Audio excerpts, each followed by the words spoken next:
noches a todos los que están esperando acá en el chat y a los que los vayan a ver en diferido también. La noche de hoy tengo el agrado de conversar con un sacerdote que pertenece a la Orden de los Predicadores. Es sacerdote dominico desde el año 1992. Es licenciado en filosofía, tiene una maestría en teología y es doctor en teología fundamental.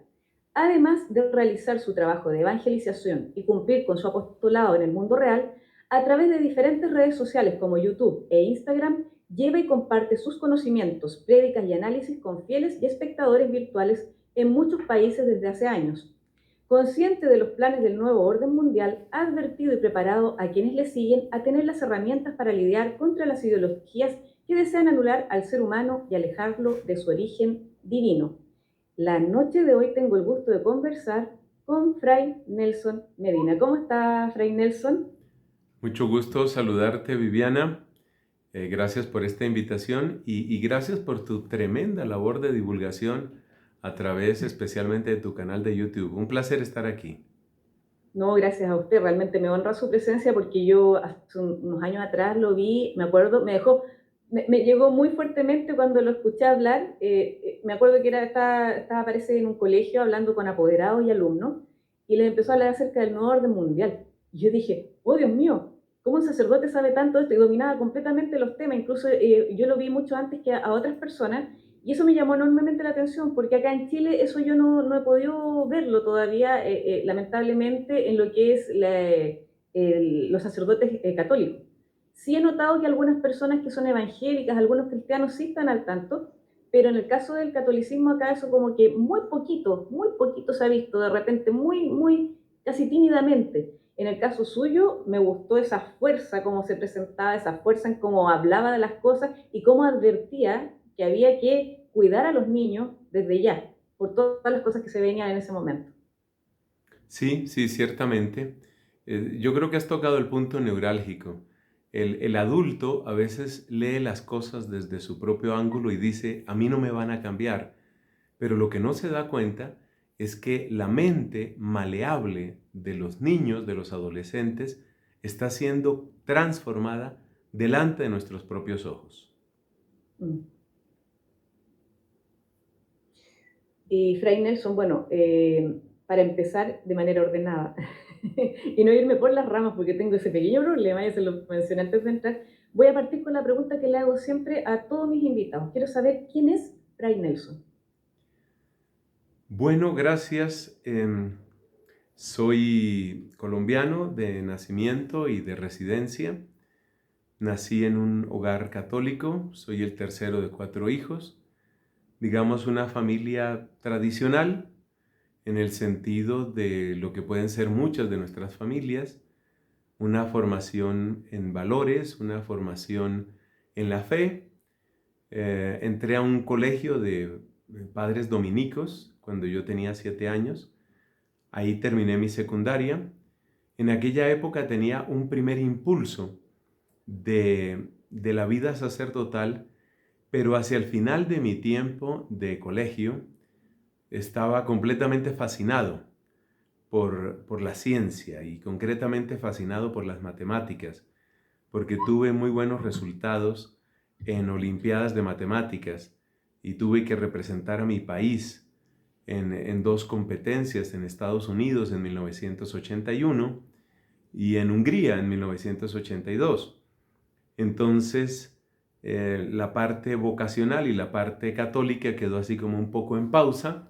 Me dediqué básicamente al estudio y a la matemática, pero después, gracias a los grupos de oración y gracias a un llamado que yo considero muy particular, que sin explicación para mí me hizo la Virgen María, empezó a resucitar este tema vocacional con tanta fuerza que finalmente pues mi vida dio un vuelco. Mi vida dio un vuelco. Yo estudiaba física y matemáticas en la Universidad Nacional y el vuelco fue hacia esto, hacia la filosofía, la teología y sobre todo la predicación, el poder compartir la fe.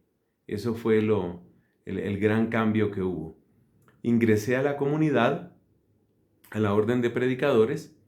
Ingresé desde eso fue en diciembre de 1984. impresionante cuando pienso que ya estamos hablando pues de 38 años casi. Y bueno, ya ahí siguió la formación dentro de la orden. Me parece que el carisma de nuestra orden, el carisma de la predicación, es exactamente el llamado más profundo que yo tengo en el corazón, y es lo que he tratado de hacer incluso desde antes de recibir la ordenación sacerdotal, mucho más después de recibir el sacerdocio hace casi 30 años. Entonces, esa ha sido básicamente mi vida.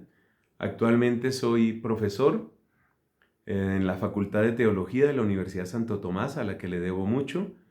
Soy también predicador cuando hay ocasión, así en distintos retiros y distintos lugares. Y también pues está esta presencia en internet, en redes sociales. Entonces, esa es básicamente mi respuesta, eso es lo que yo soy. Mira, acá justo Judith Páez Torres dice: buenas noches, Padre Nelson Medina, gracias por sus enseñanzas, el Espíritu Santo iluminando y llenando de ciencia y sabiduría. Acá había, creo, una persona que también es de Colombia, que le estaba mandando saludos hace un momento. Algo que me llama la atención, Fray Nelson, es el hecho de que usted complementa de alguna manera la vida religiosa con sus estudios de ciencia, de alguna manera. ¿Cómo ve un sacerdote que, además de tener todo lo que es la fe, la parte ¿cómo se puede decir?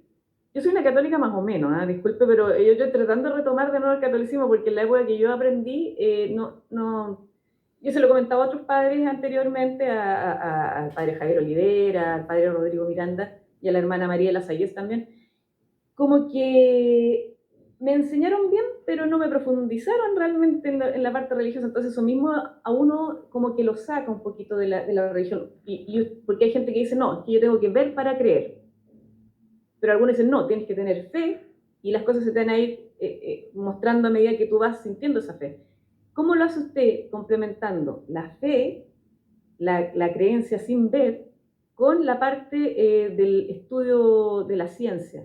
¿Cómo se complementan? Hay dos experiencias en mi vida que yo creo que describen bastante bien ese ángulo de aproximación entre razón y fe. Lo primero es un texto que está en el Evangelio de Juan. Cuando nuestro Señor resucita, la primera que da noticia de la resurrección es una mujer, María Magdalena.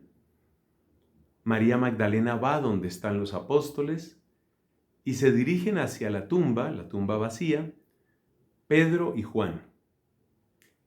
Ellos van corriendo, el evangelista incluso nos da este detalle, que Juan corría más rápido, pero cuando llegó frente a la tumba esperó a que entrara de primero Pedro, le dio ese honor, o reconoció su autoridad. Entró Pedro y solo después entró Juan. Y la frase clave es la que aparece ahí en este evangelio. Es una frase que incluso me la aprendí en el original griego. Kai eiden, kai episteusen. Literalmente, y vio y creyó. Esa frase es fundamental porque muestra que la fe no es una especie de apuesta en el vacío. La fe no es una especie de suposición sin evidencia.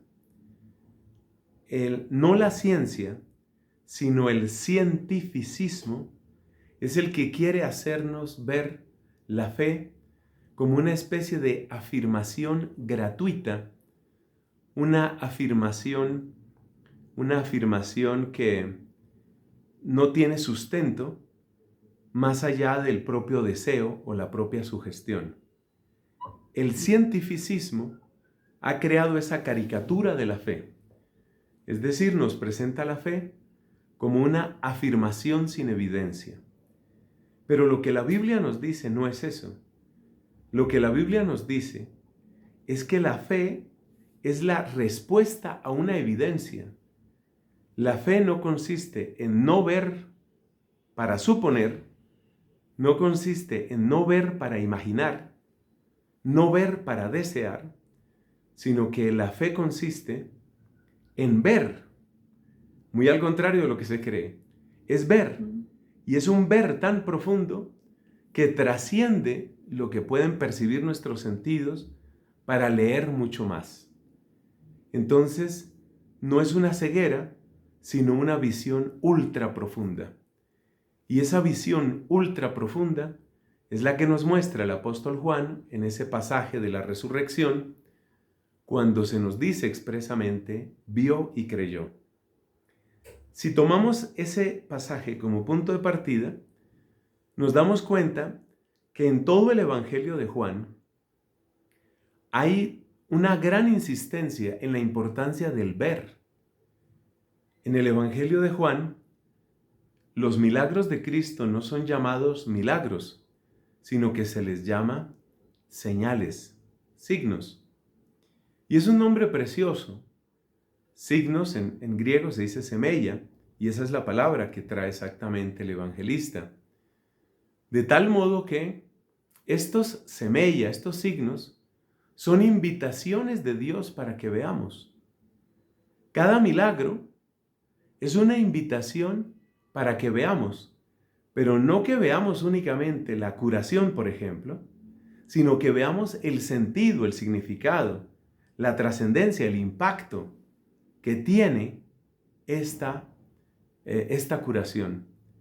Entonces, ese texto para mí ha sido muy importante. El ver no pelea con el creer, sino que el ver es una invitación a creer. Y de hecho, aquí viene la segunda parte.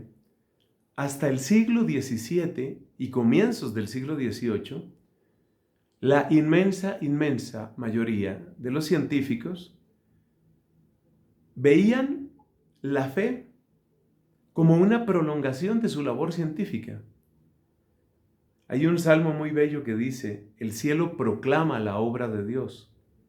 Entonces estos científicos, estoy hablando de un Galileo, un Copérnico, Tycho Brahe, Isaac Newton, todos ellos eran creyentes, y estos científicos veían las maravillas al estilo bíblico, es decir, veían que la maravilla de la creación, por ejemplo, les remitía, les enviaba mucho más hacia la grandeza de Dios.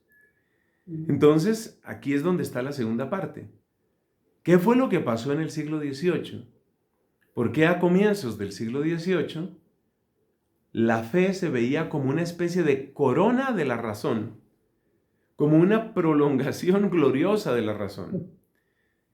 Y de hecho, siglos atrás, en el siglo XIII, Santo Tomás de Aquino tenía una frase maravillosa, de esas que te quedan grabadas. Decía Santo Tomás, la fe es la perfección de la inteligencia. O sea que la fe no es una mordaza para el pensamiento, no es una barrera para llegar a pensar o a razonar, sino que es un lente de profundidad. Pero ¿qué pasó en el siglo XVIII? Esto he tenido ocasión de plantearlo en otros momentos, pero resumámoslo aquí con mucho gusto. En el siglo XVIII básicamente hubo una pugna de poder, y el lugar de esa pugna de poder, o los lugares principales de esa pugna de poder, fueron Francia, un poco Alemania, Escocia, muy importante Escocia, Inglaterra. Para hablar de nombres concretos, tenemos que mencionar a los patriarcas de la Ilustración.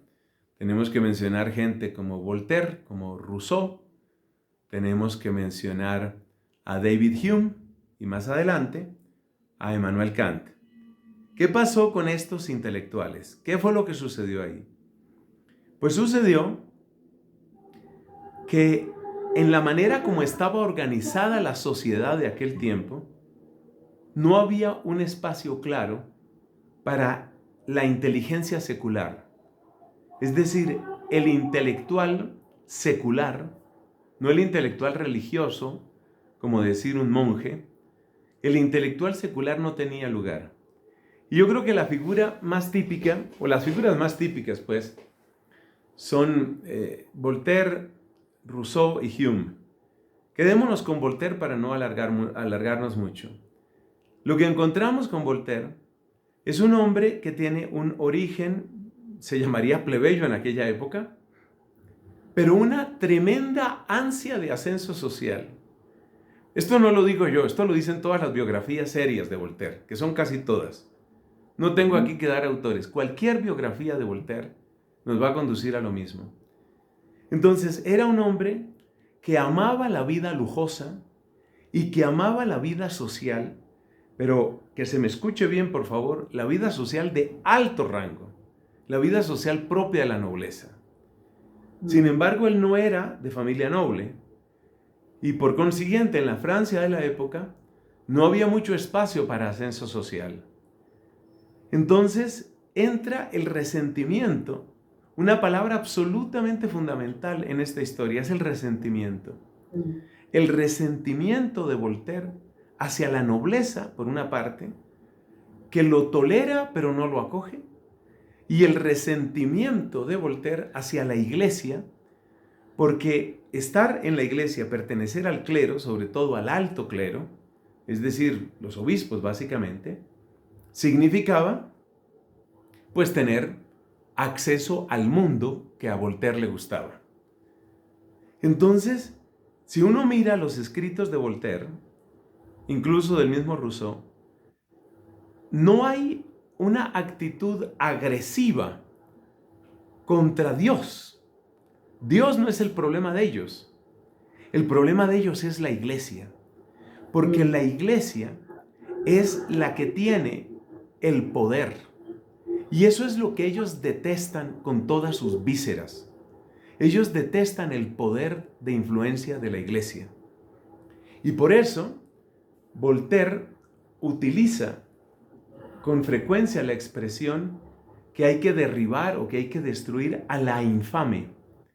Y la infame es la iglesia. Hay que acabar con la iglesia. Su guerra es contra la iglesia.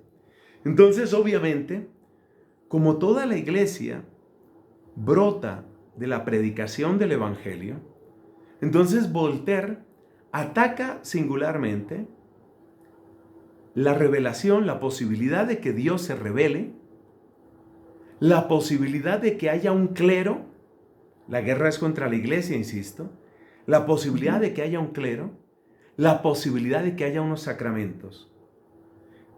Y debo decir esto, porque hay que ser justos y objetivos.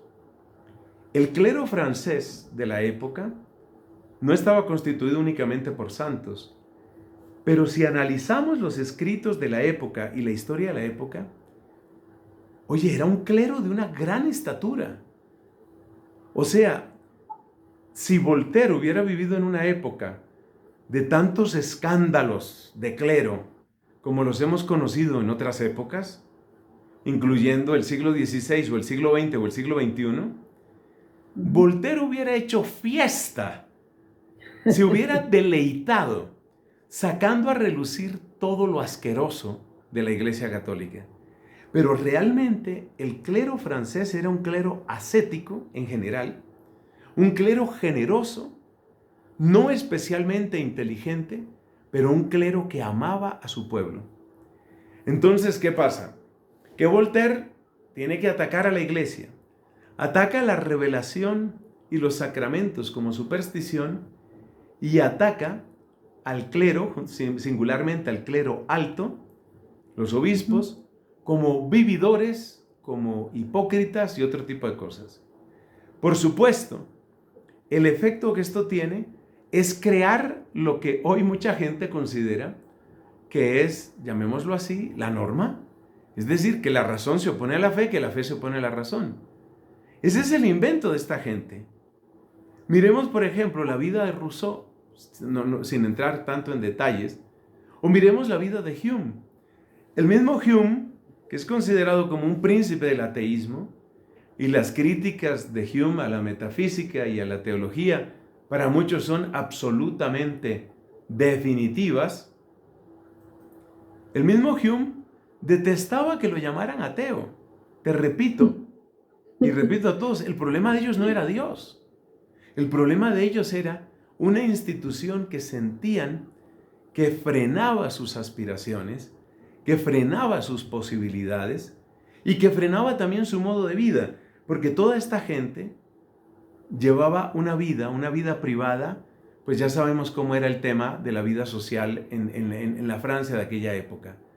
Eso había todo tipo de amantes, homosexuales y heterosexuales, y el uno se casa y se descasa y vive con la otra.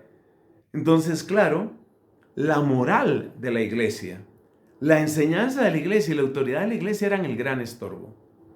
Y es ahí donde surge esa falsa idea de la oposición entre la razón y la fe. En resumen, es un engendro del siglo XVIII, un engendro que luego se va a empeorar en el siglo XIX, pero bueno, ya esa es otra historia. Pero la cosa realmente se inicia en el siglo XVIII. Todo esto por tu pregunta, porque cuando a mí me preguntan, ¿usted cómo hace para reconciliar la razón y la fe? Mi respuesta, así con un pequeño toque de ironía, es, ¿pero cuándo se pelearon?, pregunto yo. Para reconciliarlas hay que saber cuándo se pelearon. Y cuando la gente cree que se pelearon desde siempre, pues yo básicamente lo que hago es recordarles esta historia. Un último dato te dejo, estimada Viviana. Isaac Newton escribió más teología que matemática y física. Lo que sucede es que la matemática y física de Newton es absolutamente brillante y transformante, mientras que la teología de Newton está marcada pues una cantidad de condicionamientos y problemas hermenéuticos serios. Solo por mencionarlo, pocos odios tenía tan grande Newton como el odio hacia la Iglesia Católica. Él odiaba, detestaba el papismo, lo que en aquella época, todavía quedan rezagos de eso en el Reino Unido, ¿no?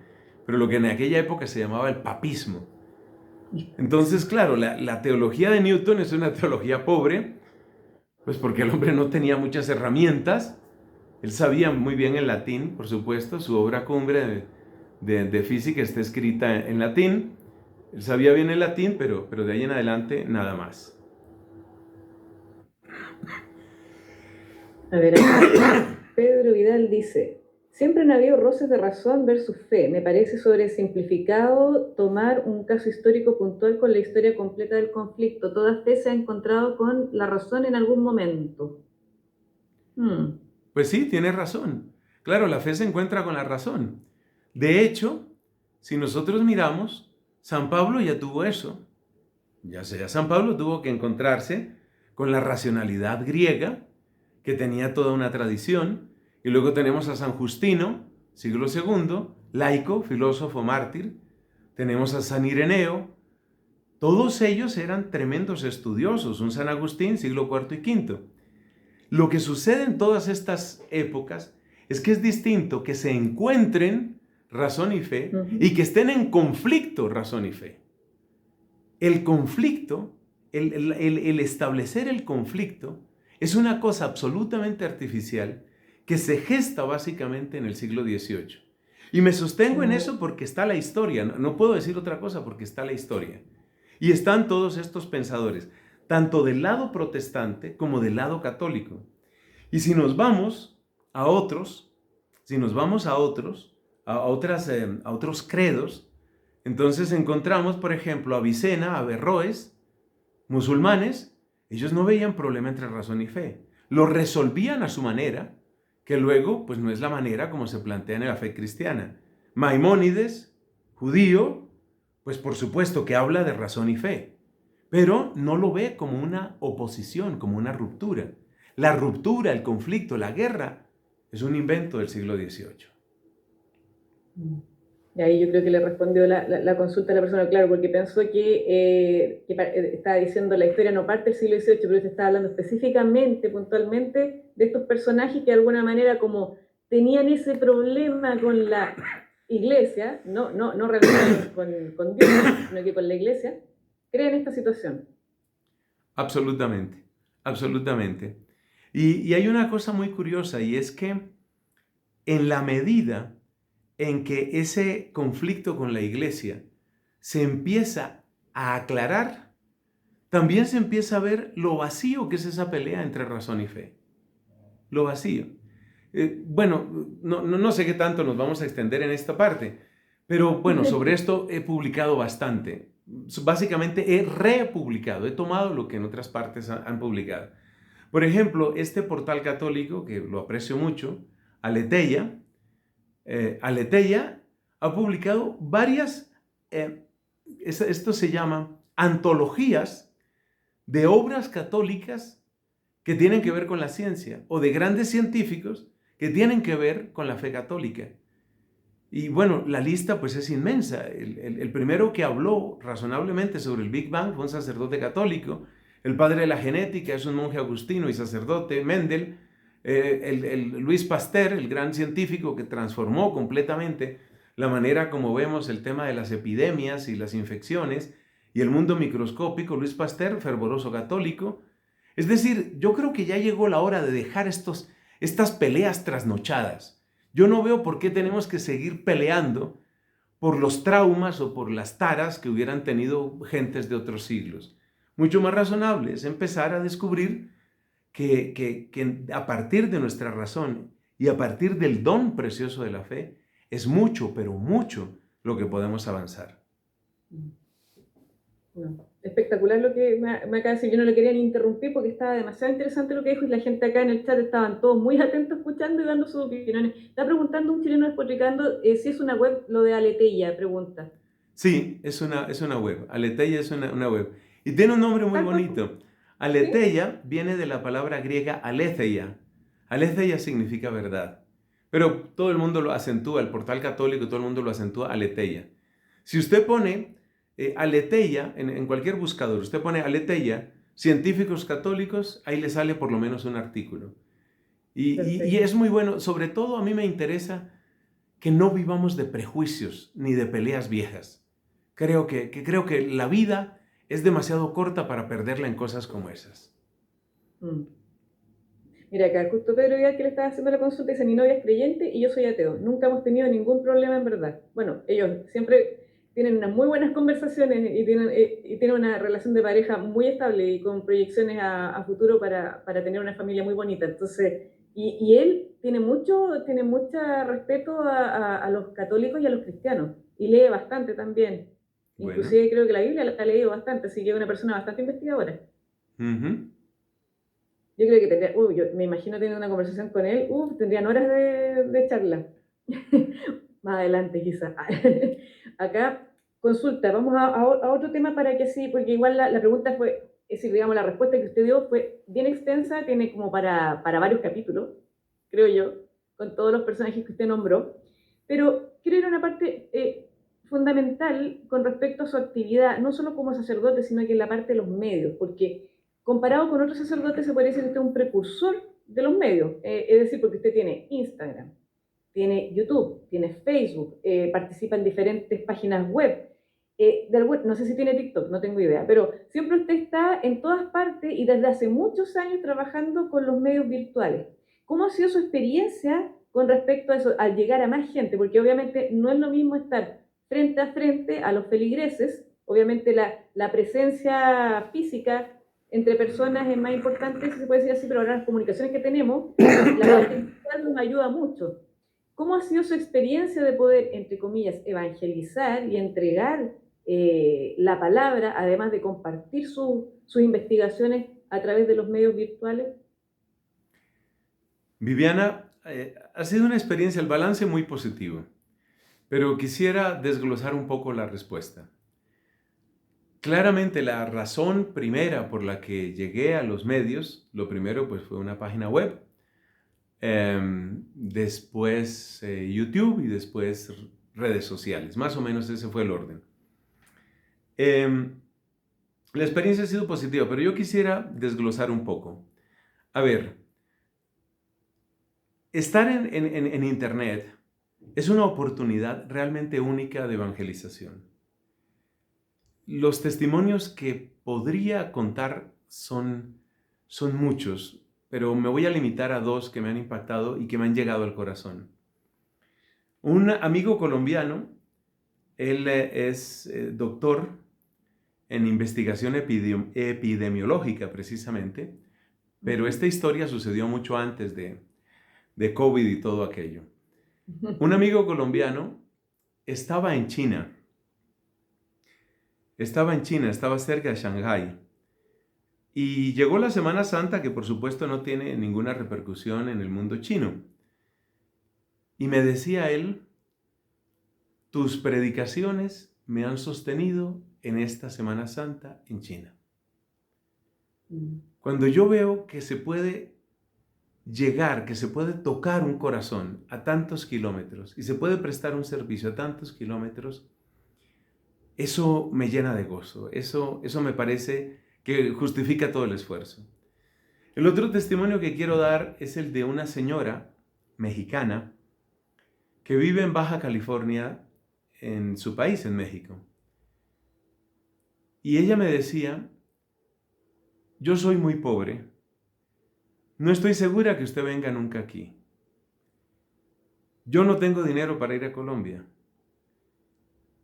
Solamente quiero decirle gracias y quiero decirle que si no nos vemos en esta tierra, espero que nos veamos en el cielo. Ese poder servir, especialmente poder servir a personas que de otro modo no recibirían ese servicio. Como esta señora, por ejemplo. Yo tengo un amor muy especial por personas así, pero muy, muy especial. Poder llegar allá, porque hoy Internet es de los medios más democráticos que existen. Casi cualquier persona tiene una manera de conectarse. Sí. Y desde el principio todos los servicios que yo he prestado en redes, absolutamente todos, tienen acceso gratuito. Que algunos medios ponen o no ponen publicidad o esto, ese es otro tema. Pero básicamente lo que se trata es de poder llegar a muchas personas. Esa es una dimensión y eso es muy positivo. Segundo, está el tema de los comentarios. Los comentarios a veces te dan mucho ánimo y a veces pues son terribles, ¿no? Porque la gente también insulta. Sí. La gente también maldice. Hubo una época, ahora eso ha disminuido mucho, pero hubo una época en que, recuerdo especialmente unas 2 o 3 semanas, en que yo cada día tenía que entrar a mi página de comentarios de YouTube, que yo la tengo pues con moderación, con servicio de moderación, y entraba y era a borrar maldiciones, gente maldiciéndolo a uno, pero así, con todas las entrañas, que te pudras, que te hundas, que te mueras, bueno, todo tipo de violencia. Oh, qué terrible. Y lo mismo en Twitter. En Twitter también ha mejorado bastante. Pero Twitter era una cosa terrible. Cualquier cosa que uno dijera, solamente que uno dijera cualquier cosa sobre defensa de la vida, por ejemplo, de inmediato, cura, desgraciado, pederasta, hipócrita, inquisidor, sin saber absolutamente nada de uno, ni que uno lo fuera. Entonces hay muchísima violencia en las redes sociales, mucha violencia. Esa parte no es bonita, pero esa parte también sirve en cierto sentido para recordar aquello que dice Jesús en el Evangelio de Juan. Cuando a ustedes los odien, acuérdense que a mí me odiaron primero. Si yo voy a hacer un balance, Viviana, yo tengo que decir que es muchísimo más el bien y el ánimo que uno recibe y las bendiciones que uno recibe que los pocos que resultan insultando o atacando como estos que he mencionado. Pero hay que mencionar eso, hay que decir eso, porque yo he conocido personas en Internet que entraron y se salieron de las redes. Se cansaron de insultos, se cansaron de maltrato y los entiendo perfectamente. Pero para uno también sirve, hasta cierto punto sirve, llamémoslo así, de un entrenamiento, ¿no? Un entrenamiento. Sí. Como decía una vez un sacerdote, debe ser terrible morirse uno llegar a la presencia de Cristo y no haber recibido ni un solo ataque, ni un solo insulto, ni una sola exclusión por su nombre. Porque Lucas capítulo 6 dice algo dramático. Ay de vosotros si todo el mundo habla bien de vosotros. Es decir, que si hemos jugado el juego de no desagradar a nadie, entonces tampoco desagradábamos al diablo. Y por eso es absolutamente constructivo, es absolutamente edificante y me conmueve eso. Entonces llevo dos aspectos. Primero, que uno puede evangelizar. Segundo, que uno se entrena para servir a Cristo. Caigan los escupitazos que caigan. Y a veces amenazas. Solo 2 veces me han amenazado, así de amenazar mi vida, ¿no? Hubo uno que me dijera, si estuvieras en mi país, te buscaría. Una cosa así, pues. O sea, esto llega hasta esos niveles. Y es bueno que la gente lo sepa. Es bueno que se sepa que trabajar por la fe siempre tiene un precio. Lo cómodo es dedicarse simplemente a entretener, pero trabajar por la fe siempre va a tener un precio. Eso es lo segundo. Y lo tercero y último que quiero comentar es que las redes sociales, y esto lo descubrí no hace mucho, las redes sociales no son solamente una oportunidad de dar. Últimamente utilizo esta comparación. Yo digo, las redes sociales son también una oportunidad de asomarse. Es decir, para mí han sido como un balcón. Por aquí tengo mi celular. Yo digo que mi celular es como un balcón. Un balcón en el que se ven muchas realidades sociales. Yo no le pierdo tiempo a todas, ¿ah? No le pierdo tiempo. Como decía hace poco en una charla con unos seminaristas, mi verbo favorito en redes sociales se llama bloquear. Especialmente con Instagram, que lo quiero mucho y bueno, bendito sea Dios, ha ido creciendo la presencia en Instagram. Estamos acercándonos a los 90,000 suscriptores, o seguidores, como se le quiera llamar. Pero Instagram, lo que le ofrece a uno, lo que le propone a uno para ver Instagram, o sea, no es tan vulgar como TikTok, porque TikTok creo que es el que está más bajo de todos. Sí. Definitivamente es el que está más abajo de todos. Es el más vulgar, es el más pobre. Pero en Instagram mi verbo es bloquear, bloquear, bloquear. Pero al mismo tiempo, o sea, ¿qué bloqueo yo? Pues yo bloqueo lo que es obsceno, lo que es pornográfico, lo que es vulgar, que creo que es lo que tiene que hacer simplemente toda persona razonable. Sí. Yo bloqueo eso. Pero eso no significa que yo bloquee todo. Hay mucha inteligencia, hay mucho arte. Hay mucho arte. No voy a hacer propaganda aquí porque me parece que no es el caso, pero yo estoy suscrito a canales de arte y a canales de danza clásica, por ejemplo. Me encanta. Me parece bellísimo lo que mucha gente hace. Me encanta lo que muchas personas ofrecen, por ejemplo, en términos de fotografía, lo que ofrecen en términos de deporte. Hay canales en Instagram, por ejemplo, ya que lo mencioné, que presentan selecciones de las mejores jugadas. Yo nunca fui un gran deportista, Viviana, pero para mí, ver un buen gol, que los hay, y los hay muchísimos, es como una poesía, es como una canción. Amo verlo. Yo no soporto un partido entero de fútbol, o sea, 90 minutos es demasiado. Pero por eso amo los canales que seleccionan la parte bonita, la parte del gol. Claro, mucho mejor. Claro. Entonces, pero aparte de eso, tú estás viendo que la gente está súper metida en Nueva Era, la gente está apostándole a los horóscopos, la gente cree que si una modelo tiene 1,5 millones de seguidores, esa modelo te puede enseñar a vivir.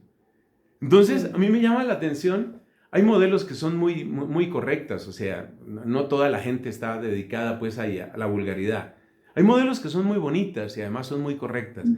Pero a mí me causa gracia, me causa risa, que algunas de ellas cuando tienen 1,5 millones de seguidores, se vuelven consejeras. Entonces te van a decir cómo tienes que nutrirte, cómo tienes que vestirte, cuáles son los ejercicios que tienes que hacer, a dónde tienes que ir de vacaciones. Y yo digo, mira, dale gracias a Dios y a todo tu esfuerzo que tienes una cara bonita y un cuerpo bonito. Pero no me vengas a decir que tú eres maestra de vida. Por Dios, no me digas eso. Porque es que se le sube a la cabeza. Sí, y la es verdad. gente toma a los personajes de la farándula, a las celebridades, a las cantantes, a las actrices, a las modelos, las toman como maestras de vida. Y eso lo sé yo porque Internet también es un balcón de observación para mí. Y entonces yo miro y la gente dice, sí, muy cierto lo que dices, fulanita. O sea, se volvió la gurú, se volvió la maestra.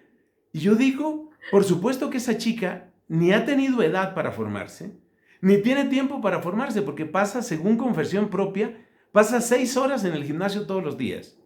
Entonces yo no sé si ella lee a Rousseau y a Voltaire en el gimnasio, mientras está trotando, o yo no sé qué es lo que hace. Entonces, todo esto es para decir que las redes sociales, Internet, son 3 cosas para mí. Oportunidad de evangelizar, oportunidad de padecer y oportunidad de observar. Estoy viendo por ahí en alguno de los comentarios que alguien dice, por favor, Fray, no se meta a TikTok. Bueno, les quiero contar que estoy en TikTok. Entré a TikTok. Pero espere y le cuento, es que esto es importante decirlo, Viviana. Yo me hice una promesa. Mira, yo duré meses rezando. Yo no tomé la decisión a la ligera. Y yo me siento obligado por Dios para entrar a TikTok. Pero entonces yo le hice un trato a Dios. Estoy hablando un poco jocoso. Yo le hice un trato a Dios. Yeah. Yo le dije a Dios, yo no quiero entrar a ese lugar porque es un basurero. La inmensa mayoría de TikTok es basurero. Pero Dios me insistió en la oración que yo debía entrar a TikTok. Y entonces dije, entonces vamos a hacer un negocio. Soy yo hablando con el Señor tono jocoso. Estamos aquí en lo informal. Entonces le dije al Señor, ok. Entonces voy a entrar a TikTok. Pero permíteme una cosa. Voy a hacer el TikTok más aburrido. Si tú me obligas a que yo entre a TikTok, entonces voy a entrar. Pero voy a entrar para hacer el TikTok más aburrido. O el TikToker más aburrido.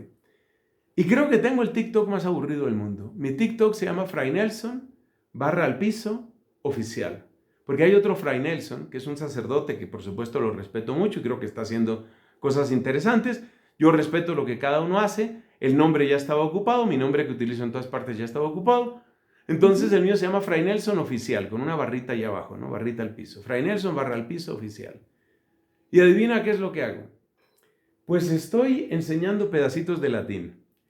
Entonces, cada día lo que ofrezco es el evangelio del día leído en latín, porque yo he sido profesor de latín y he sido profesor de griego. Y voy a entrar aquí un momento, espero que esto no suene, espero que esté apagado ¿cómo se llama? Apagado el volumen de esto. Quiero entrar aquí y quiero verificar cómo estamos con gente que lo que tiene es eso. Pues estamos llegando a 600 seguidores en TikTok. Fray Nelson oficial. Y lo que hago es en latín. Ya recibí una sugerencia. Alguien me decía, mira, utiliza tu TikTok para responder de manera corta dudas que la gente tiene sobre la fe. Entonces, vamos a utilizar el TikTok para hacer el evangelio en latín. Hay mucha gente, está creciendo el amor y el interés por el latín en muchas personas. Y bueno, bendito sea Dios, pues yo sé latín. Y entonces estoy haciendo el evangelio del día, solamente lo leo. Es una cosa corta porque TikTok es corto. Sí. Y luego pues vamos a abrir una sección que sea sección de preguntas y de respuestas, tanto en español como en inglés. Y ese va a ser mi TikTok. Buenísimo. Como algunos decían, como alguno escribía por aquí, pues entonces no se trata de hacer baile. Y yo no voy a hacer bailes en TikTok. Sí, porque he visto sacerdotes que hacen baile. Yo dije, no sé, como Sí. que hacen como show para la gente. Sí, como... sí. Digamos que yo dejo eso como ellos lo quieran hacer. Pero te voy a contar una cosa, y es que Y es que yo tengo una razón muy poderosa para no hacer bailes. Y esa razón muy poderosa se llama mi mamá. Bueno, mi mamá murió hace 12 años, pero antes, mucho antes de morir, cuando yo iba a entrar al convento, cuando estaba en ese discernimiento, mi mamá me dijo una frase que me quedó grabada. Me dijo, mi mamá bailaba muy bien. Ella era una persona más bien robustica, pero mi mamá bailaba muy bien. Mi papá lo hacía bien, pero era mejor mi mamá. Entonces, en aquella época, pues yo de vez en cuando bailaba, ¿no? Bailaba que música tropical, que la cumbia, que el vallenato, que ese tipo de cosas. Y entonces, mi mamá, que me amaba mucho, pero que tenía un ojo absolutamente crítico y que ella sabía lo que es bailar, un día me dice, Nelson, quiero decirte algo. ¿Qué me vas a decir, mamá? Con respecto a tu baile, quiero que sepas que tiene más juego de cintura una nevera. Oh. La crítica de la mamá. Entonces, entonces yo he tomado muy en serio lo de mi mamá, pero fuera de chiste, yo creo que hay otros que si quieren hacer algo bailando, pues que ellos lo hagan. Yo no tengo trauma con el baile. Antes dije, yo admiro a los que bailan bien y hay gente que lo hace muy bien y muy decente, muy, pero muy decente. Los bailes típicos de nuestros países, yo los admiro, yo los admiro. Aquí, por ejemplo, en Colombia, yo tuve ocasión de vivir en la ciudad de Villavicencio. Hay un baile típico de allá que se llama el joropo, que también se practica mucho en Venezuela. Mira, un joropo bien bailado, una cumbia bien bailada, hombre, es algo muy bello. O sea que yo no tengo trauma con el baile, pero considero que no es lo mío. Considero que no es lo Claro. mío. Y entonces, pues les invito a que se suscriban al TikTok más aburrido. Mi moto, mi lema es ese, el TikTok más aburrido. Y bueno, ahí estamos sirviendo. Estoy también en Instagram, estoy también en Twitter, en Facebook. Bueno, ahí estamos. Y el balance, y con esto cierro, el balance para mí es muy positivo. Estoy muy agradecido con Dios. Y también recibo mucho ánimo. Ya dije que hay unos pocos que son así amarguetas, pero hay tanta gente tan linda, gente que lo bendice a uno.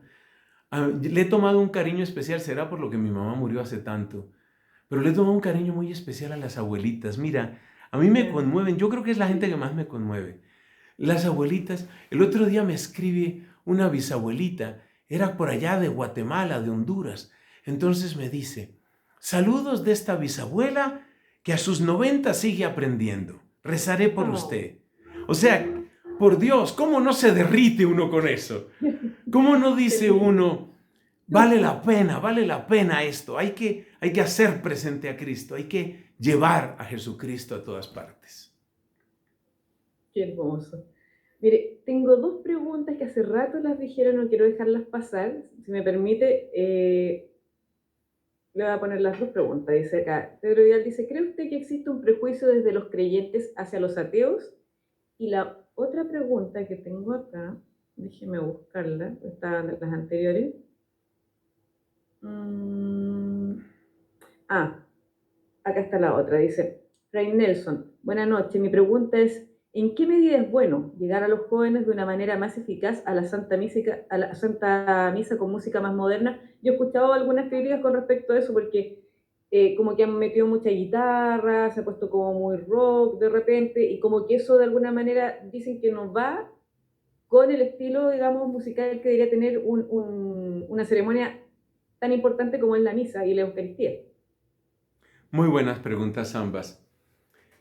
Mira, sobre los prejuicios, lo mejor que yo he oído me lo dijo la profesora de antropología allá en mi formación filosófica el siglo pasado. Yo tuve una profesora de antropología y ella decía, miren, prejuicios tenemos todos. Prejuicios tenemos todos. Y yo creo que sí, yo creo que eso existe. Existen prejuicios contra las mujeres, contra los hombres, contra los jóvenes, contra los viejos, contra los creyentes, contra los musulmanes, contra los morenos, contra los indígenas, contra los blancos, contra los chilenos, contra los argentinos, contra los colombianos. Yo creo que la vida entera es un camino de superar prejuicios. La vida entera. La vida entera es un camino para encontrarnos y descubrir día por día con asombro que la gente es distinta de lo que nosotros pensábamos. Hoy tuve una reunión muy bella con 3 personas, son 2 hermanas ya mayores. Una de ellas, casada, vino con su esposo. Su esposo es norteamericano. Bueno, entonces, muy bien, pues tuvimos la reunión. Una parte de la reunión la hicimos en español, la mayor parte la hicimos en inglés porque no queríamos excluir a nadie. Bueno, excelente. En un momento dado, dice este norteamericano: yo soy la 7ª generación de católicos en mi familia. Me siento feliz, agradecido y orgulloso de mi pasado católico. Un hombre que tú lo ves por la calle y tú te puedes imaginar cualquier cosa, menos que ese hombre ame tanto a la iglesia. Es un norteamericano que ama muchísimo a la iglesia. Y él es el primero en decir: tenemos que tener mucho cuidado con el capitalismo. Tenemos que tener mucho cuidado con el amor al dinero. Primero está Dios. Esa no es la idea que mucha gente tiene de un norteamericano. Pero ahí lo tienes. Entonces, yo creo que es importante mirar la vida como una continua superación de prejuicios. Pero a la vez, que la superación de prejuicios no nos lleve a silenciar nuestra boca en la búsqueda común de la verdad. Entonces, por ejemplo, yo conocí, yo mi doctorado lo hice en Irlanda, y hay una presencia, no grande, pero hay una presencia de musulmanes. Para mí fue muy interesante entrar en contacto con estos musulmanes. Lo que yo más les admiro, por lo menos a los musulmanes que conocí, fue su sentido de familia, su sentido de amor, su sentido de que la familia no es simplemente una manera de amarse, por ejemplo, un hombre y una mujer. Una familia es un tejido de amor que hace posible que exista la sociedad. Me cuesta trabajo conocer católicos que tengan tanta, pero tanta convicción sobre eso. Entonces, la vida entera es una superación de prejuicios, es una superación. Pero uno también tiene convicciones y siempre desde un respeto, pues tiene que aprender también a presentar e incluso a defender sus convicciones. No es pecado defender las convicciones. Eso en cuanto a esa pregunta. Y por supuesto esto sucede con los ateos, claro que sí. Lo mejor que podemos ofrecer a los ateos, nos lo dice Santo Tomás de Aquino, es ayudar a allanar el camino. La fe solo la da Dios. Pero si amamos a los ateos, lo mejor que podemos ofrecer para ellos es ayudar a quitar obstáculos. Que si Dios les regala la fe, aleluya, aleluya. Pero imponer, jamás. No, nosotros no debemos imponer. La otra pregunta, ¿me recuerdas cuál era la otra pregunta? La de la liturgia, ¿no? Eso de poner música muy Sí. moderna déjame buscarlo bien, porque está bien Sí, arriba, acá. Se me perdió. sí, pero era Acá eso está. sobre la Dice, liturgia. claro, dice, acá está. Dice, sí, ¿en qué medida es bueno llegar a los jóvenes de una manera más eficaz a la Santa Misa con música más moderna? Eso. Bueno, yo quisiera decir 3 cosas sobre esa pregunta.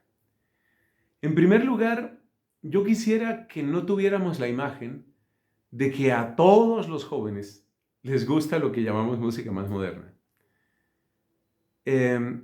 Tanto en mi país como en otros países, me he encontrado una gran cantidad de jóvenes que tienen una visión bastante crítica sobre la música llamada moderna, como decir reggaetón o cosas de esas. No, esa no Eh, me gustan los es decir, lo rechazan completamente. Qué bueno. Entonces, no metamos a todos los jóvenes en el sentido de que así les vamos a llegar. Eso sería lo primero. Lo segundo que quiero decir, yo revitalicé mi fe hasta el punto de tomar una opción por Jesús. hasta mi muerte, si Él me lo concede, y así se lo pido. Yo revitalicé mi fe a través de la renovación carismática católica. Y todos sabemos que las melodías y las letras de la renovación carismática pues son muy sencillas, muy vivas, muy alegres. Con mucha frecuencia hay aplauso, hay levantar de manos, hay aclamaciones. Entonces, en un momento dado, pues yo entré un poquito como en cierto conflicto. Porque ya ves que pues soy profesor de latín y me gusta la música carismática. Entonces yo entré como un cierto conflicto ahí. Pero hablando con mis amigos carismáticos, creo que pude entender un poco algo importante. Entendí que el criterio no está en si el ritmo es 2/4, 3/4, 4/4, 6/8. Entendí que eso no es lo principal. Entendí que el ritmo no es lo más importante. Entendí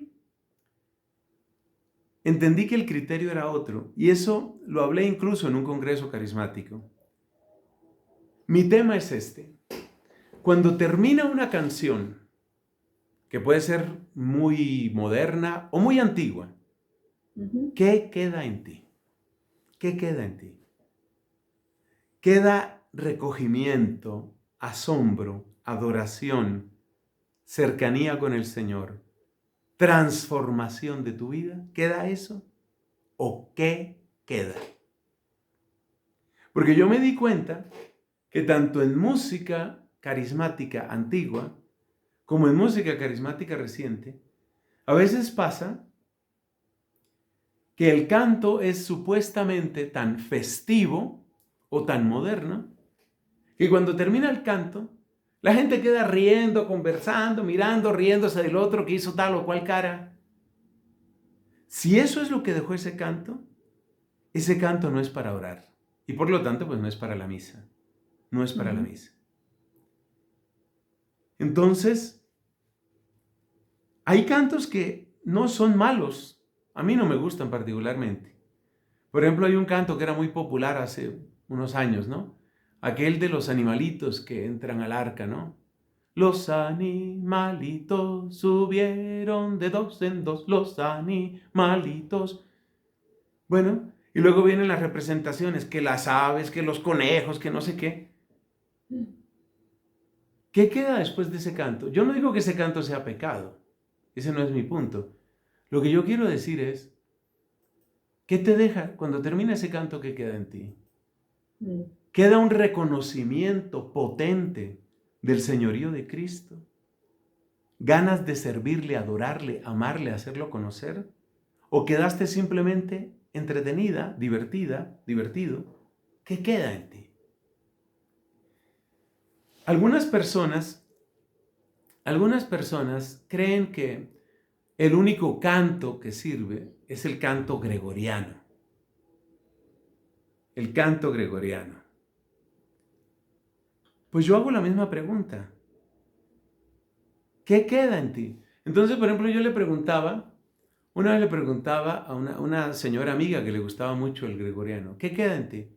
Y me decía, pues a mí me relaja, de hecho a veces lo pongo para dormir. Pues si ese es el uso que tú le das al gregoriano, yo no sé si dormir entra dentro del ritual de la misa, hasta donde yo estudié, no. Además me preocupa, así como me preocupa los que quieren que todo sea moderno para que sea aceptable, también me preocupa los que quieren que todo sea clásico para que sea verdadero. Y como digo yo, escriba esa frase que le conviene. Así como me preocupan los que quieren que todo sea moderno para que sea aceptable, me preocupan los que quieren que todo sea tradicional y clásico para que sea verdadero. Como si la verdad se hubiera acabado en 1962 con el Concilio Vaticano II. Como si la verdad no tuviera nada que ver ni con Juan XXIII, ni con Pablo VI, ni con Juan Pablo I, Juan Pablo II, Benedicto, Francisco. Yo no puedo estar de acuerdo con eso. Entonces el criterio no puede ser ni lo antiguo ni lo moderno. Necesitamos mejores criterios. Y ese criterio de oración, de adoración, de servicio a Cristo, de amor al prójimo es clave. Si eso queda en ti, ese es un primer requisito. Y por supuesto, el segundo requisito,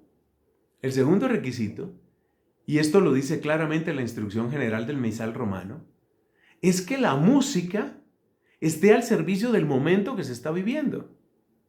Entonces, por ejemplo, si se hace un Señor ten piedad, que es entre palmas y panderetas y danza, ese no es el sentido del Señor ten piedad. Puede ser el sentido, dependiendo de muchos factores, puede ser el sentido del aleluya, del gloria, del santo, pero ese no es el sentido del Señor ten piedad. Entonces, para mí los dos requisitos principales son estos. Primero, que la música, y esto solo se conoce con un gran discernimiento espiritual, te lleve realmente a orar. Que la música no reemplace la oración. Que la música no tape la oración. Que la música no suplante la oración. Que la música esté al servicio de la oración. Y segundo, que esté al servicio de la oración en el momento mismo de la Eucaristía, en el momento particular que se está viviendo. El último criterio, que también lo dice el misal romano, el último criterio es que la música tiene que estar al servicio de la letra. Nosotros no somos la religión de la música. No es que la música nos pelee con nosotros, pero nosotros no somos la religión de la música. Nosotros somos la religión del logos, como hermosamente lo dijo el Papa Benedicto. Lo nuestro es el logos, lo nuestro es la palabra. Y la música tiene que estar al servicio de la palabra. Si esos criterios se cumplen, yo no tengo problema.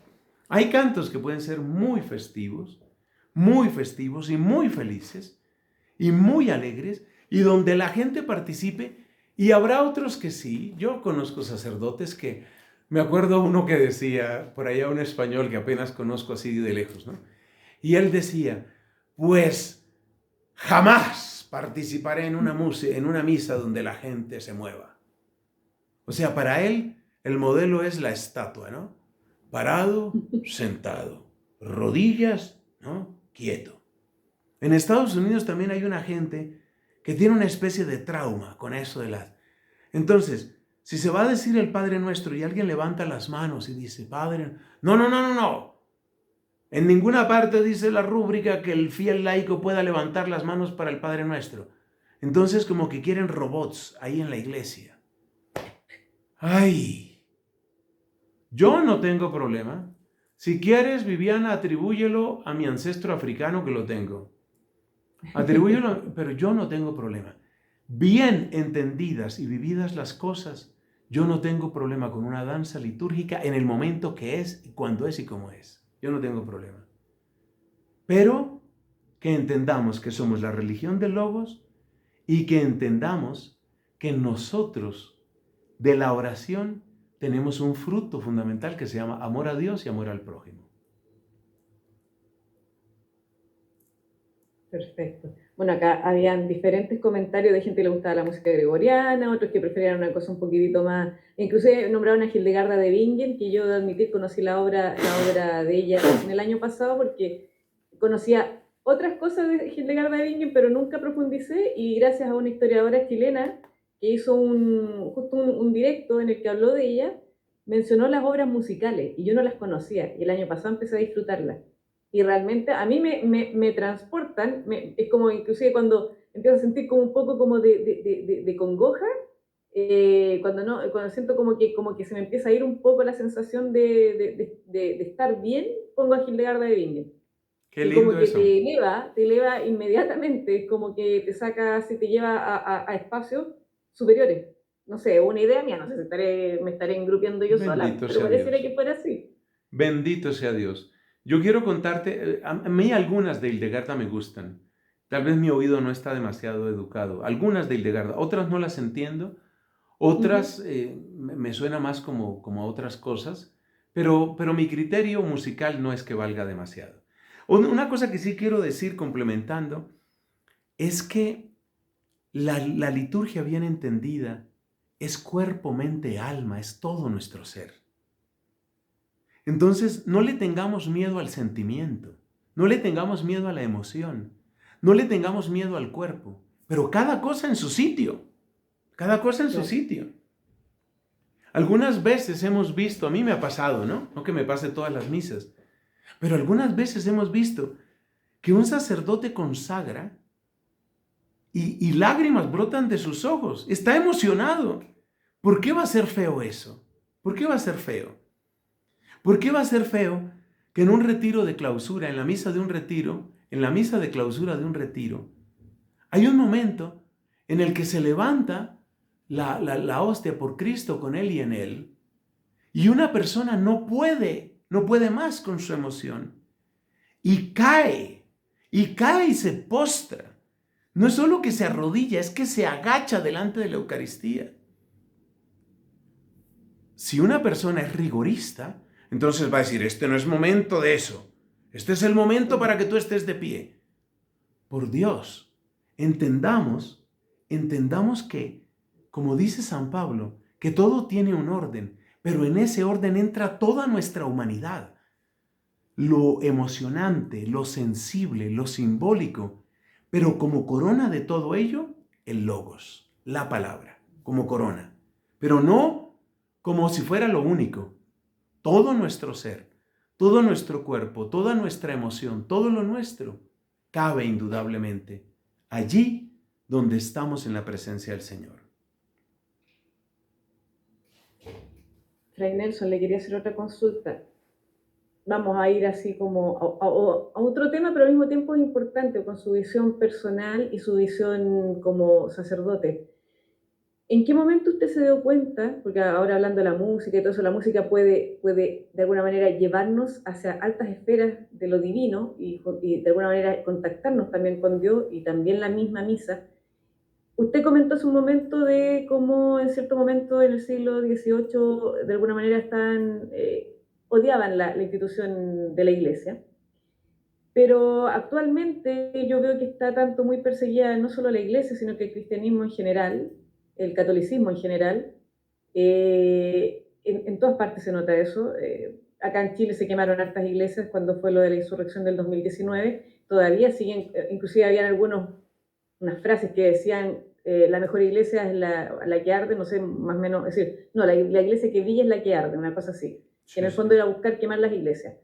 Eh, y yo quería preguntarle a usted desde cuándo se comenzó a dar cuenta de todo este asunto del nuevo orden mundial, que ahora ya incluso ya la frase como que está muy usada, entonces ya casi ni se ocupa lo del NOM, pero digamos, toda esta planificación, que muchas veces tiene mucho ribete, yo diría medio diabólico, bastante, psicopáticos en algunos casos, y que están relacionados también con eso de eliminar la fe, eliminar los lugares de encuentro, tanto de católicos, de evangélicos, porque también le han quemado templo a los evangélicos.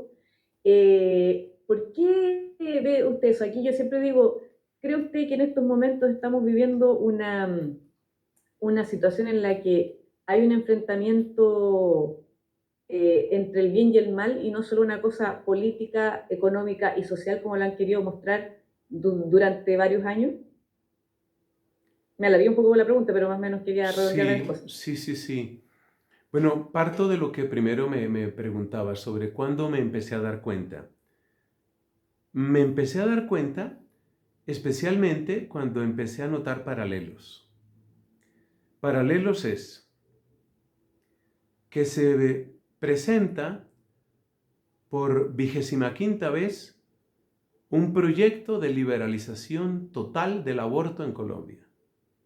Puede ser la vez número 25 o la número 38 o la número 47. Pero son así decenas de veces que se presenta el mismo proyecto. Ya eso te ¿Hace hace... cuántos años, disculpe padre? ¿Desde cuándo más o menos? Yo creo que los primeros proyectos sobre el aborto fueron en los años 80. En esa época no se aprobó. Siguieron Ya. presentando hasta que se logró. Se logró con las famosas tres causales, que es la No, estupidez más grande que ha conocido la humanidad, lo de las tres causales. Las 3 causales son si hay deformidad en el niño, si hay violación, si hay peligro de la salud de la madre. En este momento mi país es una vergüenza, como muchos otros países, pero hablemos de Colombia. Acá en Chile también la aceptaron. Mi país es una vergüenza porque en este momento en Colombia se interpreta como salud de la madre que es que ella está muy triste. Entonces, como ella está muy triste, entonces está en peligro su salud y por consiguiente el aborto es perfectamente legal. O sea, es una estupidez el argumento. Pero lo que te quiero decir es que cuando tú ves que plantean una vez el proyecto de ley, en el año que haya sido, 80 o lo que sea, pero fue por esos años, presentan un proyecto de ley. El proyecto fue rechazado. Fue rechazado. En la siguiente legislatura, en el siguiente periodo legislativo, vuelven a presentarlo. Y en el siguiente, y en el siguiente. Hay un momento en el que tú te preguntas, ¿quién apoya eso? ¿Quién lo está sosteniendo? Y sobre todo, ¿quién lo está financiando? Porque poner tantas mentes a trabajar en el Congreso de la República de Colombia, eso vale dinero. Sí. ¿Quién lo está financiando? Segundo campanazo. Luego te das cuenta que en Perú hay también un proyecto de aborto. Que en un país tan pro vida, que está siendo terriblemente atacado, como es Costa Rica, proyecto de aborto. En República Dominicana, que es otro país que yo admiro por su vocación pro vida, proyecto de aborto.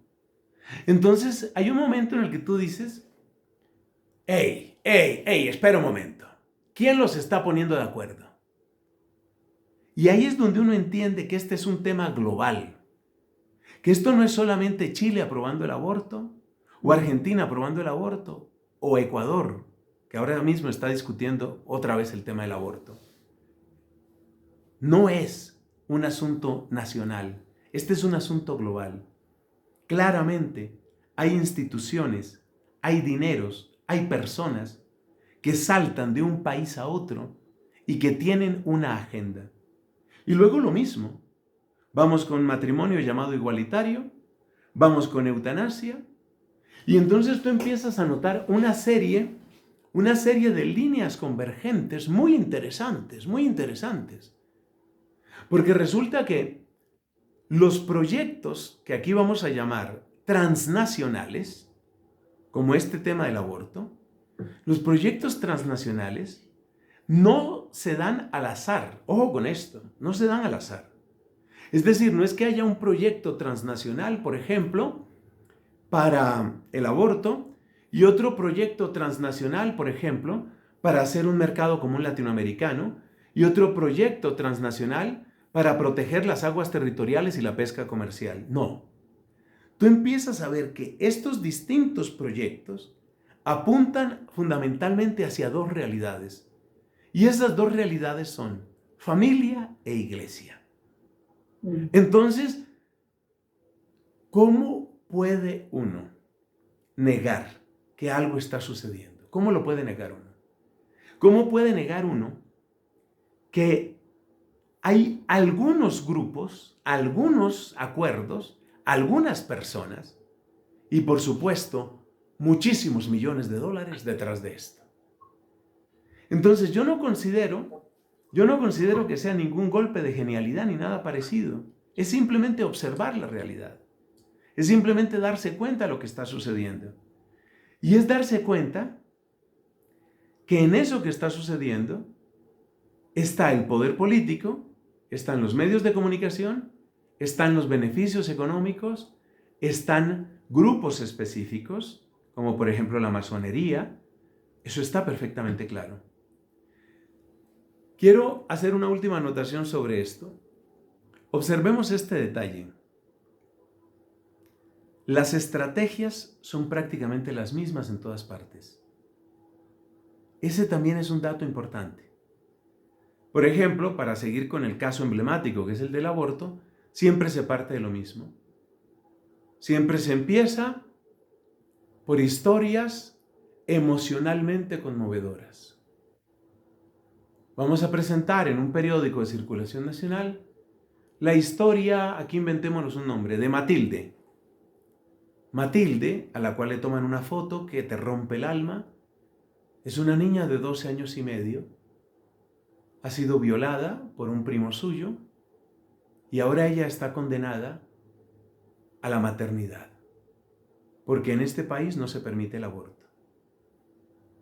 Las historias emocionalmente conmovedoras y por lo tanto manipuladoras son siempre el comienzo de esto. Siempre utilizan las mismas estrategias. Como se dice, parece que todos leyeran la misma cartilla, el mismo libro. Hasta el punto de que uno ve lo que sucede, por ejemplo, en España, y ya uno sabe lo que viene para Colombia. Ya uno sabe.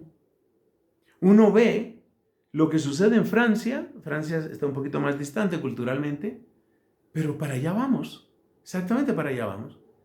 Entonces, ya el señor Macron dijo que el aborto era un derecho humano. No es el primero que lo dice. En la ONU llevan mucho tiempo diciéndolo. Entonces, pues ya te encontrarás muy pronto. Por ejemplo, aquí en Colombia estamos en candidaturas presidenciales. Ya te encuentras algunos candidatos hablando de eso. Que cuando nos terminaremos de sacudir los atavismos del catolicismo rancio para admitir que el aborto es un derecho fundamental de la mujer. Aborto libre, gratuito durante todo el embarazo.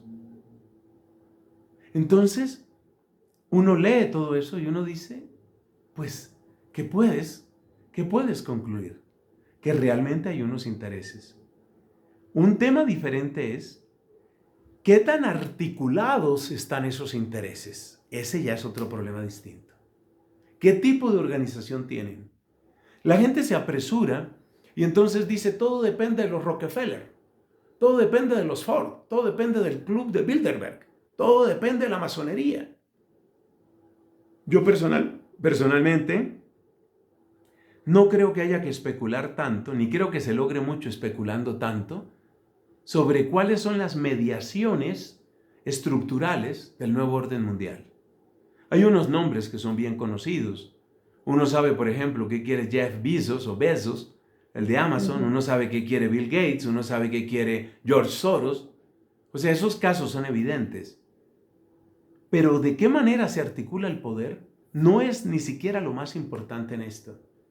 Y a veces se hace mucho sensacionalismo, mucho y muy triste sensacionalismo con este tema de cómo es el nuevo orden mundial, quiénes están al frente del nuevo orden mundial.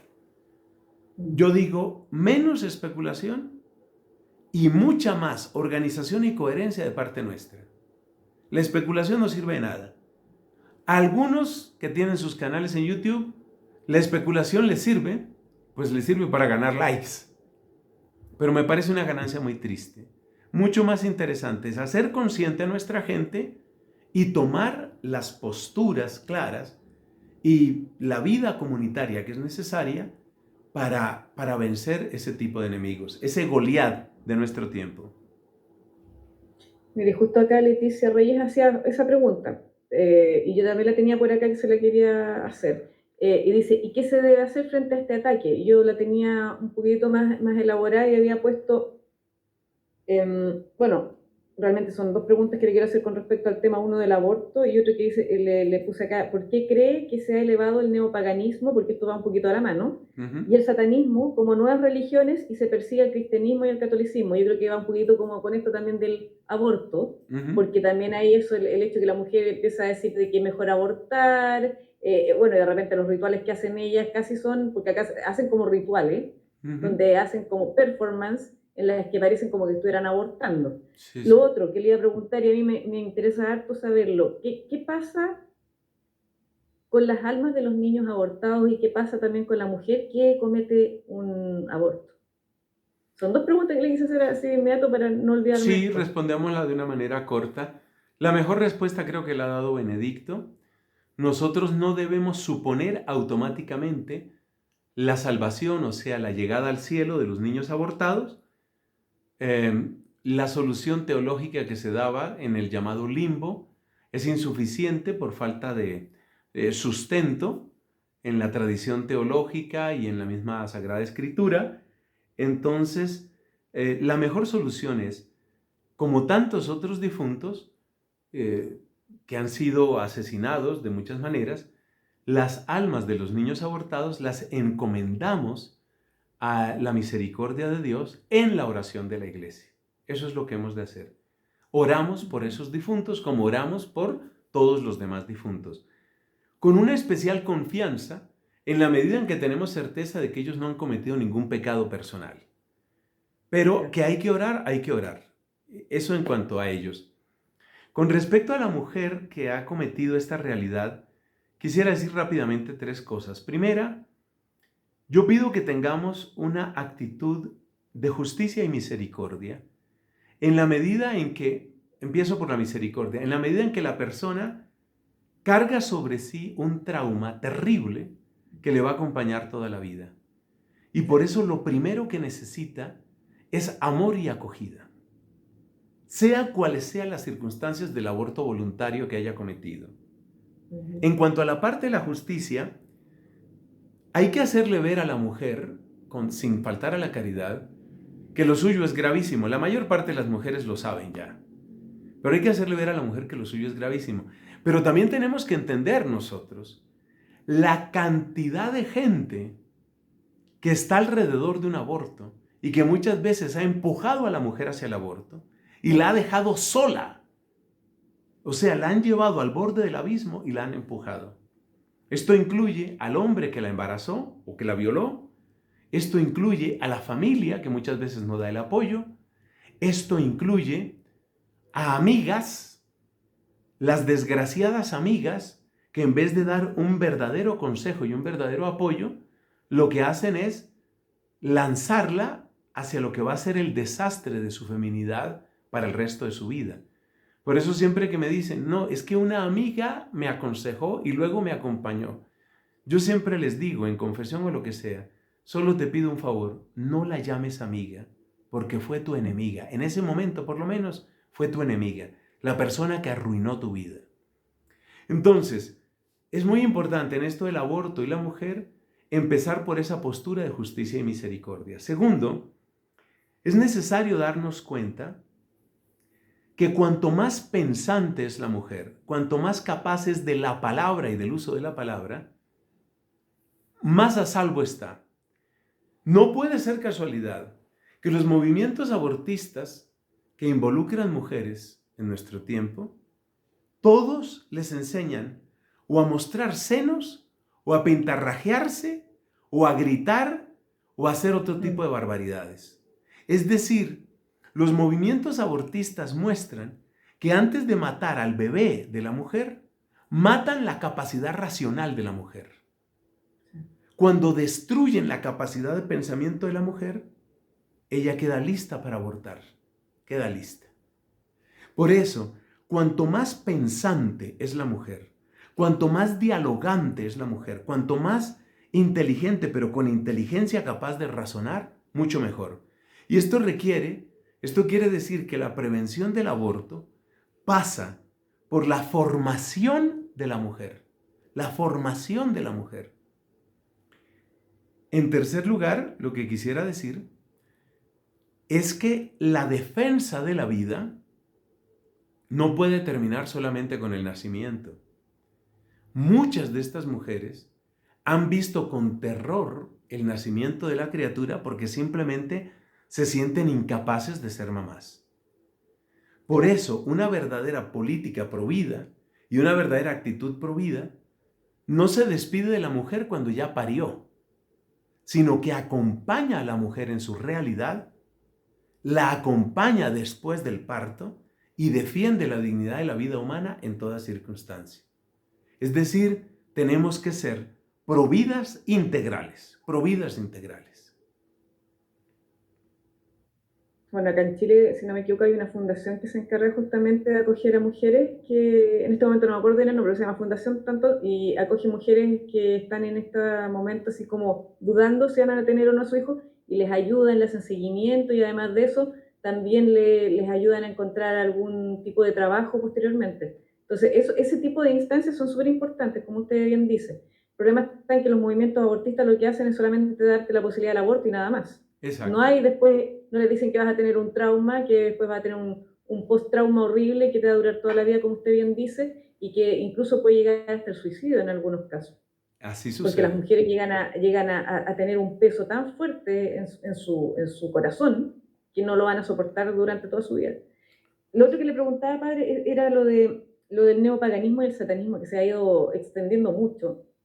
Y le han dado prioridad, inclusive usted sabe que en Estados Unidos se aceptó la iglesia Satán y se aceptó como religión el satanismo, Ujú, lo ujú, que me parece ridículo porque en el fondo están adorando un ser que fue creado por Dios, ni siquiera alcanza a nivel de Dios, ujú, que después se rebeló contra Dios.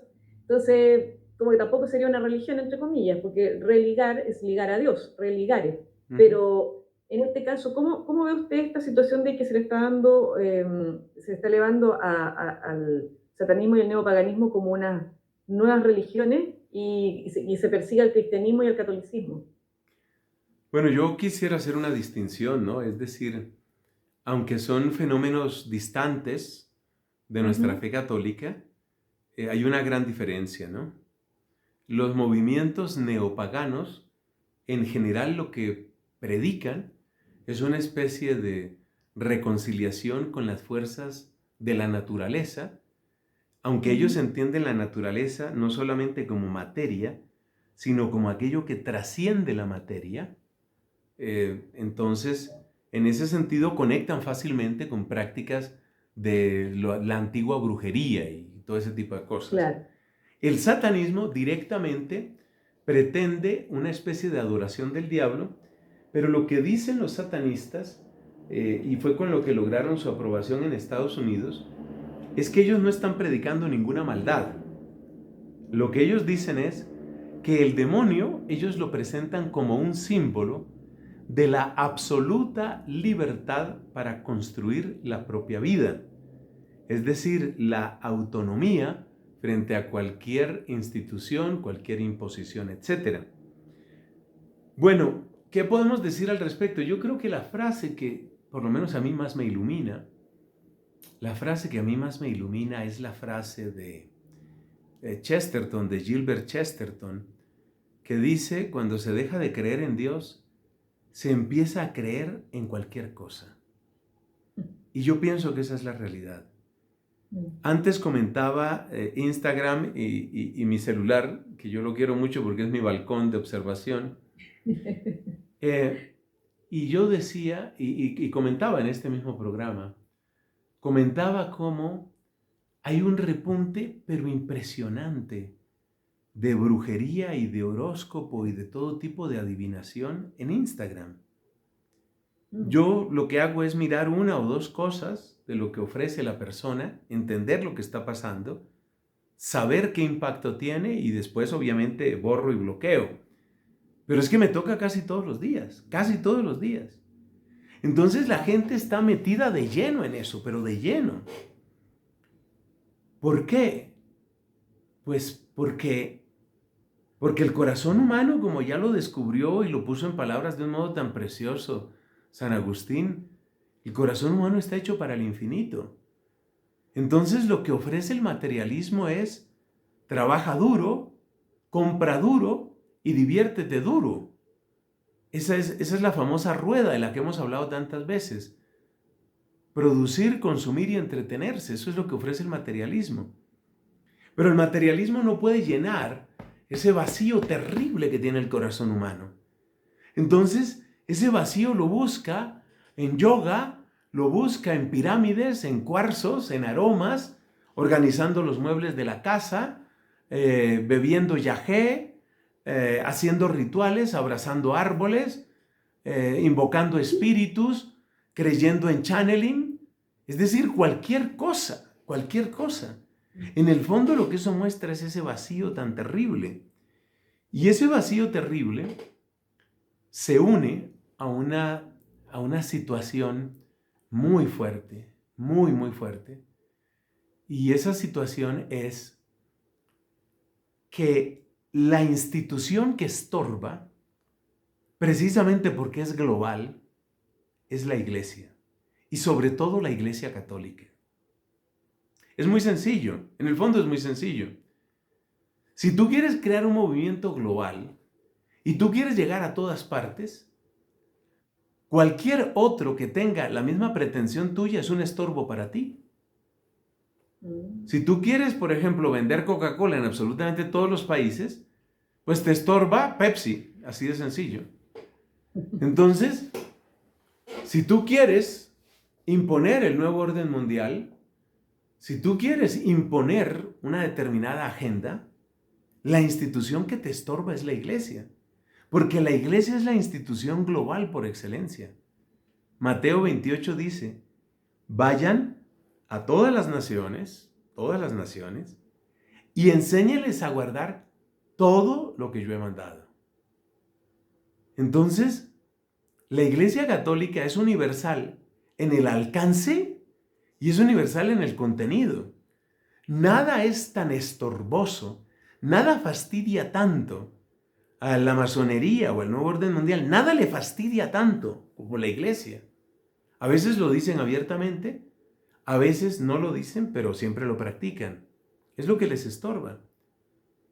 Quiero terminar esta respuesta y yo pienso, Viviana, que nos toca irnos acercando al final de esta conversación. Estaba mirando el reloj. Sí, yo me acuerdo bien. Hora y media. Entonces, me llama la atención que cuando Marx empieza a hacer todos sus análisis y especulaciones y todo aquello sobre el capital, él no está pensando en un país ni en dos. Él está pensando en un nuevo modo de humanidad. Y por supuesto, con la ayuda, con la asesoría y con el soporte económico de Federico Engels, pues ellos le van a dar el gran impulso a la internacional, fíjate el nombre, Internacional Socialista. Es que mucha gente ha olvidado esa historia, pero el comunismo apunta a eso y la izquierda siempre ha querido eso, algo global, algo que esté en todas partes. Por eso están frotándose las manos al ver quién llega a Chile, quién llegó al Ecuador, quién probablemente va a llegar a Colombia, sí, quién llegó a Estados Unidos, quién está en España. Ellos son felices y por eso detestan a Polonia y a Hungría, por eso. Sí. Entonces, lo que sucede es que no, decía Santo Tomás de Aquino, es que dos infinitos, dos totales no pueden coexistir. Entonces, claro, Marx no le declara abiertamente la guerra a la iglesia, no.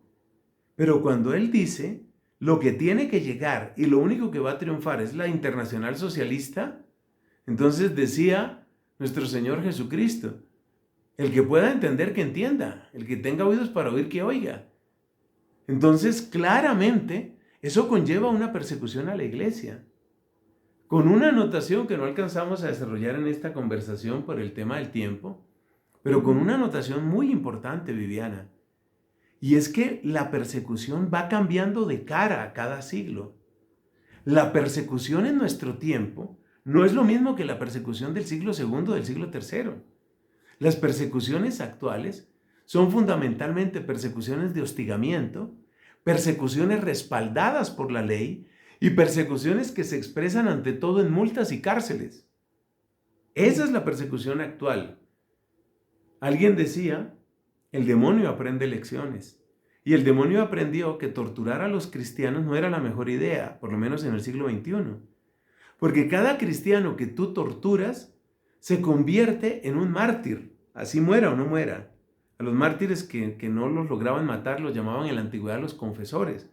Entonces, la tortura física, produce mártires y confesores. Y los mártires y confesores le hacen un tremendo bien a la iglesia. Entonces el demonio aprendió la lección. Y el demonio quiere acabar la iglesia, pero para eso primero desacreditando la iglesia, desangrando la iglesia, dividiendo interiormente la iglesia. Eso es lo que quiere el demonio. Y después, encima de eso, llenándola de impuestos y de multas y de destrucción. Ese es el hostigamiento actual. Eso debemos tenerlo muy claro. Pero cuando ya uno mira, como dicen la big picture, cuando uno ya mira el cuadro de conjunto, uno dice, ahora todo tiene sentido. Ahora entiendo por qué quieren acabar con nosotros. Pues clarísimamente se entiende. Ahora sabemos por qué quieren acabar. Pues quieren acabar con nosotros porque efectivamente, lo que ellos quieren pasa por la desaparición de la iglesia.